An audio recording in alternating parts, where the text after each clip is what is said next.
Section 4. You will hear a lecturer's introduction to a geography module.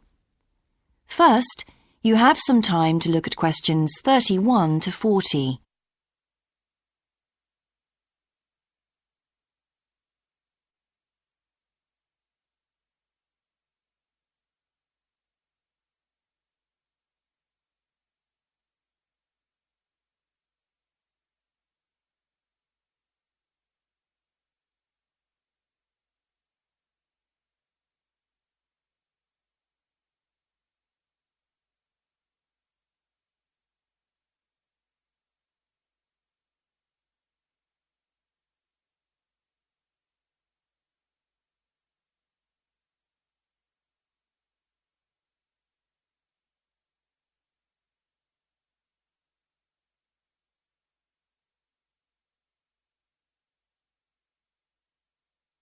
Now listen carefully and answer questions 31 to 40.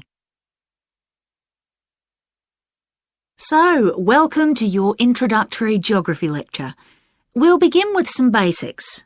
Firstly, what do we learn by studying geography? Well, we learn a great deal about all the processes that have affected and that continue to affect the Earth's surface. But we learn far more than that, because studying geography also informs us about the different kinds of relationships that develop between a particular environment and the people that live there. Okay, we like to think of geography as having two main branches. There's the study of the nature of our planet, its physical features, what it actually looks like, and then there's the study of the ways in which we choose to live and of the impact of those on our planet. Our current use of carbon fuels is a good example of that. But there are more specific study areas to consider too, and we'll be looking at each of these in turn throughout the semester. These include biophysical geography, by which I mean the study of the natural environment and all its living things. Then there's topography. That looks at the shapes of the land and oceans. There's the study of political geography, and social geography too, of course, which is the study of communities of people. We have economic geography, in which we examine all kinds of resources and their use, agriculture, for example. Next comes historical geography, the understanding of how people and their environments and the ways they interact have changed over a period of time. And urban geography, an aspect I'm particularly interested in, which takes as its focus the location of cities, the services that those cities provide, and migration of people to and from such cities. And lastly, we have cartography. That's the art and science of map making. You'll be doing a lot of that. So, to summarise before we continue, we now have our key answer. Studying this subject is important because without geographical knowledge, we would know very little about our surroundings and we wouldn't be able to identify all the problems that relate to them. So, by definition, we wouldn't be in an informed position to work out how to solve any of them.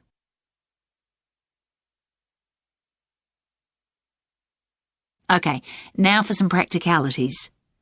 What do geographers actually do? Well, we collect data to begin with. You'll be doing a lot of that on your first field trip. How do we do this? There are several means. We might, for example, conduct a census, count a population in a given area perhaps. We also need images of the Earth's surface which we can produce by means of computer generation technology or with the help of satellite relays. We've come a very long way from the early exploration of the world by sailing ships, when geographers only had pens and paper at their disposal. After we've gathered our information, we must analyse it. We need to look for patterns, most commonly those of causes and consequences. This kind of information helps us to predict and resolve problems that could affect the world we live in. But we don't keep all this information confidential. We then need to publish our findings so that other people can access it and be informed by it. And one way in which this information can be published is in the form of maps. You'll all have used one at some stage of your life already. Let's consider the benefits of maps from a geographer's perspective. Maps can be folded and put in a pocket and can provide a great store of reference when they're collected into an atlas. They can depict the physical features of the entire planet if necessary, or just a small part of it in much greater detail. But there is a drawback. You can't exactly replicate something that is three-dimensional, like our planet, on a flat piece of paper, because paper has only 2 dimensions. And that means there'll always be a certain degree of distortion on a map. It can't be avoided.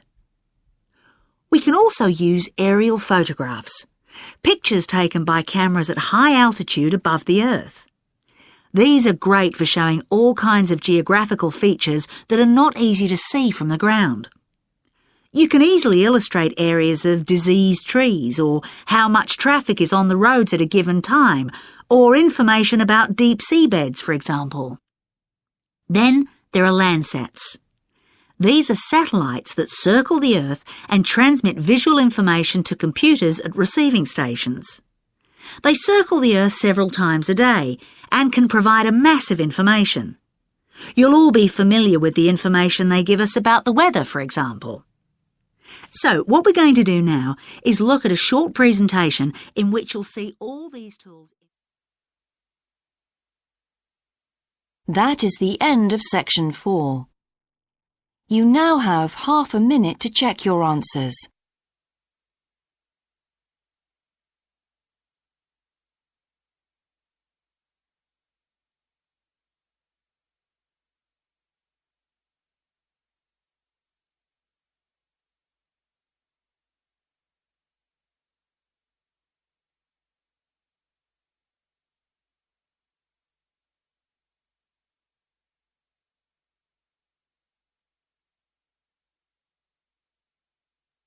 That is the end of the listening test.